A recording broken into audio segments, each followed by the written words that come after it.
So hey everyone, welcome back to another quick and very interesting tutorial. Where in this quick tutorial I'm going to show you how you can solve the issues you import any iPhone video in the media pool of your DaVinci. It only shows the video, not it only shows the audio, not the video.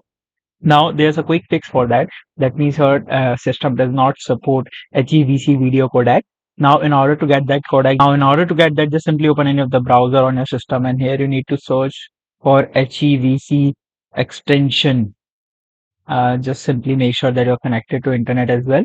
And here you need to simply search for HEVC extension, hit enter and open the first website and install the HEVC extension. You can also get it from the Microsoft Store as well. It's a free extension.